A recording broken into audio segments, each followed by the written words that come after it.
This is your 20-minute podcast, where we do our best to give you useful information in 20 minutes or less. Today's podcast is brought to you by Audible. Get a free audiobook download and 30-day free trial at audibletrial.com/your 20-minute podcast. Over 180,000 titles to choose from for your iPhone, Android, Kindle, or MP3 player. Now, here's your host, David Brower. Thanks, Allan. Hi, this is David Brower with your 20-minute podcast, and our special guest today is Carl David, the writer, author of Bader Field, How My Family Survived Suicide. A suicide can tear a family apart, as a lot of us know. Art dealer Carl David, fourth in a line of a four-generation family, owned an art gallery, and in the book you recount the death of your father Sam and the suicide of your brother Bruce in Bader Field. Welcome, Carl. How are you? I'm well. How are you? And thank you for having me on your show today. You are very welcome. Before we get into the meat of the book, tell me about Bader Field. Where does that title come from? Well, Bader Field was a small airfield outside of Atlantic City, and my dad, who was also a pilot as well as an avid art dealer, had his own airplane, and we used to fly in and out of there all the time. And that was actually the last place I saw him, so it felt appropriate at that point to name the book Bader Field. Not that anybody who's not from the area would know specifically what that was unless you knew, because you would think that, it could be an airfield, baseball field. Sure. What is it? So, well, it's in and of itself. It's an intriguing title, and it makes you want to pick up the book and go, what is that about? Oh, thank you. Yeah, it's very good. So when you wrote this book, it started as a memoir, an homage to your dad, and then it became a much more important work, right? That's correct. I did want to memorialize my dad. My kids weren't born yet, and I needed to let them know, that he was my hero and how incredible a human being he was. He was my mentor, and he was pretty much everything. And it was a terrible loss. I was 23. He was only 58, and rocked my world again. Yeah, absolutely. And the other huge piece of this book, of course, is your brother. Right. Yeah, I lost Bruce to suicide when I was 16. He was 22, and just that also just altered my existence very rapidly and for a long, long time. That's two huge giant. Not to minimize it, but it is two huge giant losses in what, a 7-year period? Yeah, pretty much. I think my dad lived 8 years after my brother took his life. Yeah. My gosh. And suicide, it seems, at least in my part of the world here in Colorado, it seems to be getting more and more attention as people talk more and more about prevention and talk about, ways to be alert to different signs and those kinds of things. Have you found that as you've promoted your book around the country that it's becoming a higher awareness? Yes, I have, and when this happened in 1965, people didn't talk about it. It was an act that had this negative stigma about it, that everyone who did something like that was judged, and you can't do that. You can't judge someone for doing something like that. It's an act of desperation, and over the years, it's become more and more out there in the daylight, and thank God people are talking about it, because the only way to thwart this thing is to raise awareness to it, and then hopefully you save a life. You given the inspiration of someone to choose to live instead of dying, and because they know they're not alone, and there's help for them. No question about it. And it is. My wife deals with a lot of new moms and newborn babies on Medicaid. She goes door to door and takes care of them and checks them and resources for them and all that kind of stuff. And so she has a scorebook, if you will, to where when she checks in with those moms to kind of evaluate where they might be on a potential of suicide. It's become quite scientific in some ways, I guess, to help detect that kind of thing. It has. I mean, there are benchmark signs that are obvious and others that are not, that have been quantified and are paid more attention to today. I mean, even something as subtle as someone just kind of dropping out of society and becoming reclusive.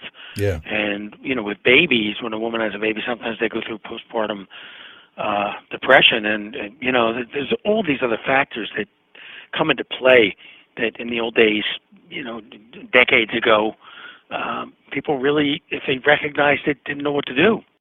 That's right. There was no awareness. There was no education. There was you're being selfish. Those kinds of very detrimental comments to people that would even put other people farther back in the room from letting things out. Right. Right. Tell me about did your family have any kind of clue about your brother's state of emotional torment? I mean, it was back in the day when it wasn't that aware.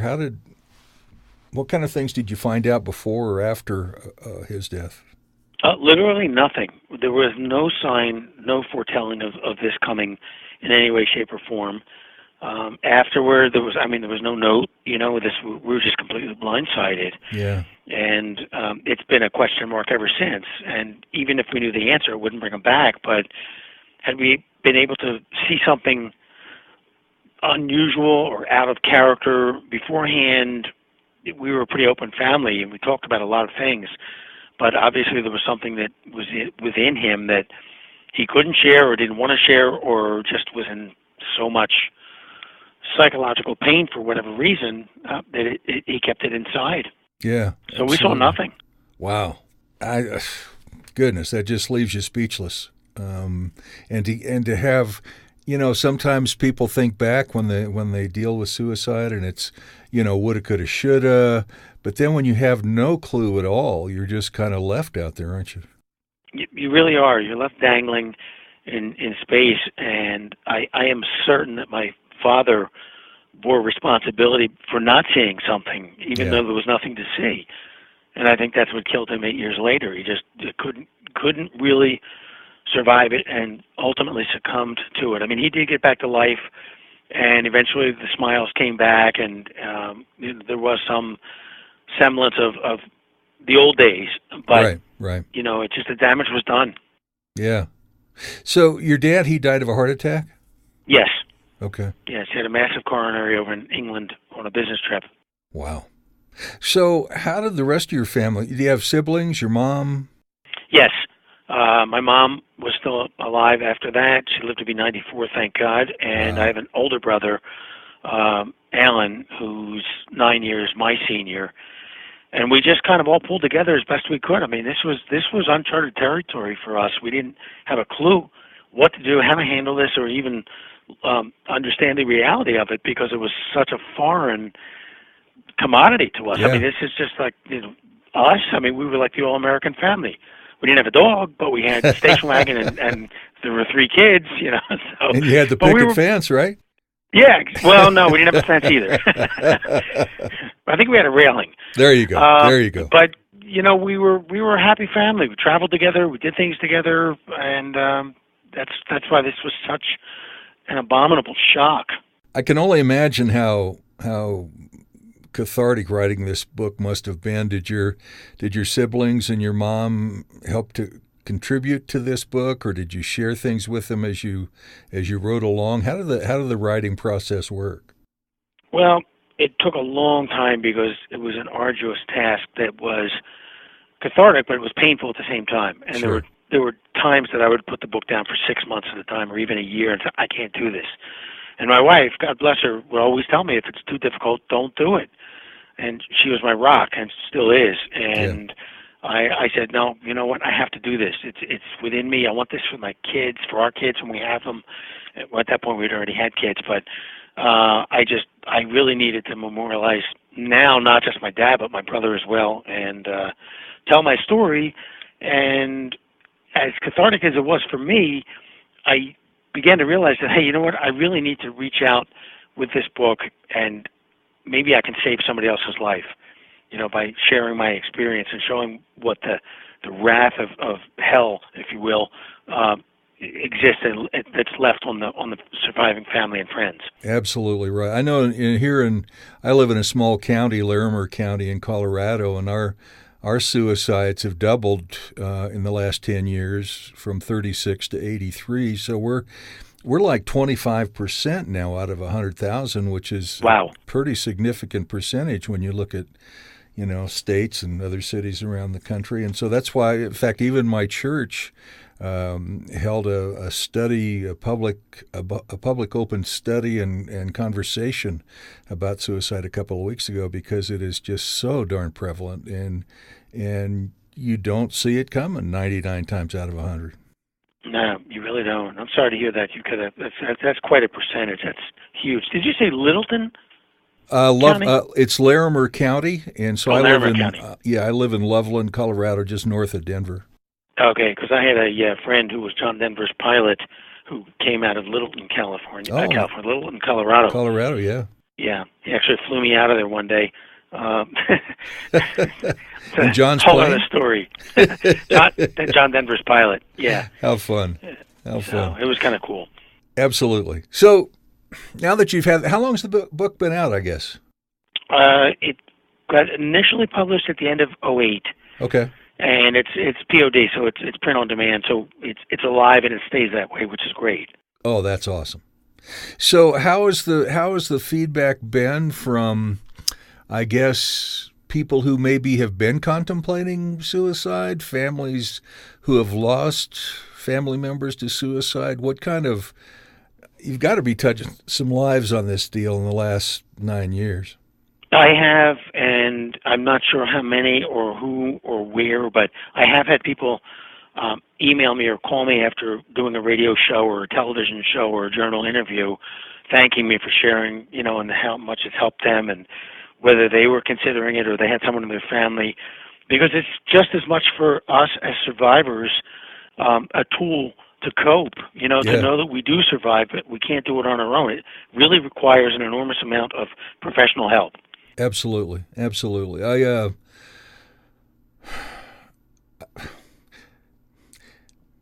rarely share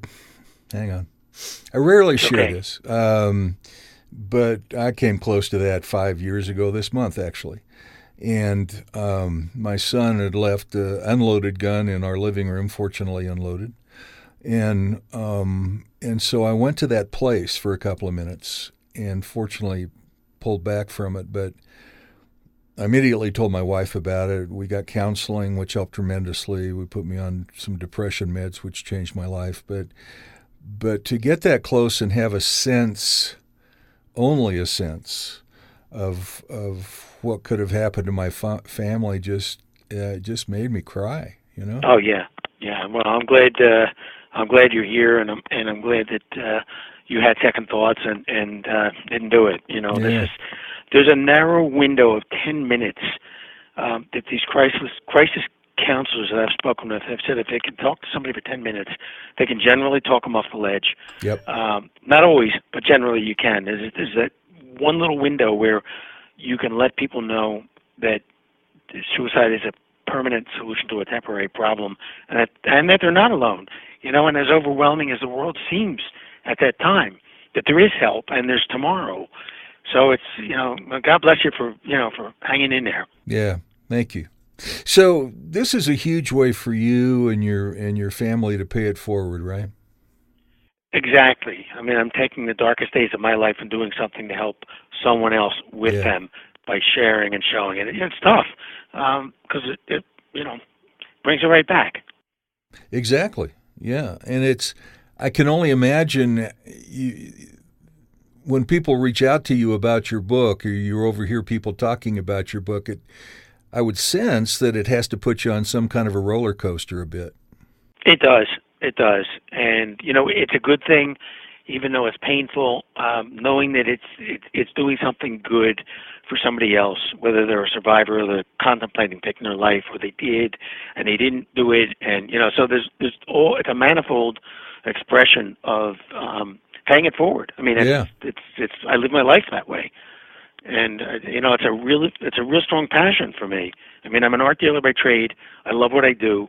I also work a lot with the military organizations. I'm a member at the Union League Club over here in Philadelphia, and I'm on the Armed Services Council, the Veterans Club, and the American Legion Post. Nice. And there's a big suicide problem, as you're, I'm sure, aware, within the military and among veterans. 22 veterans a day.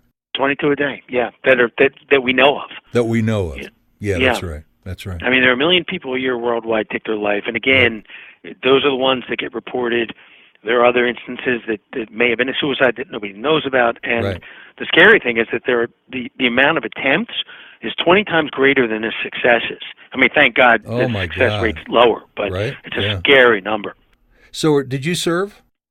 I did not, so I'm doing it now. Good for you. Good for you. I just attended a retreat over the weekend. It's called Songwriting for Soldiers.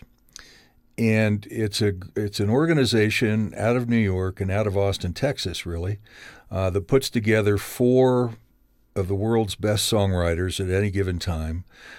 They get with no more than a dozen vets, and over a day and a half, these vets are able to, in a safe environment, share their deepest, darkest demons and turn it into music. Wow. And my God, it was a life changer. It was just so powerful. And one of the young ladies, the event started on November 17th, and she had just literally tried to commit suicide on November 17th 3 years ago. Wow. And so her song was about that experience. And I'm going, Tara, if you don't get that song out there in some way, shape, or form, you're going to save a life or 2 or 5,000 or whatever, and your book's exactly the same. There's so many opportunities for people to be touched and motivated and driven to gather more information, more education, hopefully speak closer to their family members, maybe even be closer than they've ever talked to them before. Yeah, it's sure a possibility. I mean, I have 2 goals for this book. I mean, aside from saving lives, I am going to work to get this into the school systems all over the country, which is a humongous effort, but I'm not going to quit. And the other Good. one is to have a film made, because I think as a visual society, it would have a lot of impact on younger kids who don't read. Oh my gosh, absolutely right. Absolutely right. Well, I wish you the best of luck on both those, because either one or both of those would certainly touch some lives. How can people reach out to you to learn more about your book, get a copy of your book, those kinds of things? Well, the book is available everywhere online in 60 different digital markets. You can get it through Amazon, you can get it through the iBook store, the Apple iBook store, and Kindle and everything. If you just Google Bader Field by Carl David, you don't even need the whole title. That'll bring it up. Okay. My website's down at the moment. It's carledavid.com. It's CarleDavid.com. But it's being rebuilt, so it's been down for a while. It got hacked, so I have to redo the whole thing. Yeah. And Bader my email is Bader, right? You're right, correct. Bader. Bader Field by Carl David. Well, it's and just my email is. Yeah. I'm sorry, I was going to say my email is carledavid@gmail.com. So my ears are always open. If anybody needs help, wants to talk, needs a suggestion, I'm always available. How generous, man. Well, God bless you and your family, and continued success touching people with this book. And I especially wish you every success in getting this into the schools. I mean, that could be a transformational thing for our country, Yeah, I agree. Thank you. And God bless you as well for all that you're doing and for saving your own life. I'm proud of you. All right, brother. Thank you. Our guest, Carl David, the book Bader Field, How My Family Survived Suicide, and we hope you'll check it out. Check it out on any place where you can find books. Just Google it. Even Bader Field, Carl David. You'll find it. And Carl's email again is carledavid@gmail.com, right? Right. All right, man. Best of luck to you. Thanks again for taking the time today. My pleasure. Thank you. Appreciate it. Until next time, don't forget to download your free audiobook at audibletrial.com/your 20-minute podcast. That's audibletrial.com/your 20-minute podcast for your free audiobook. And thanks for listening to Your 20-Minute Podcast with David Brower.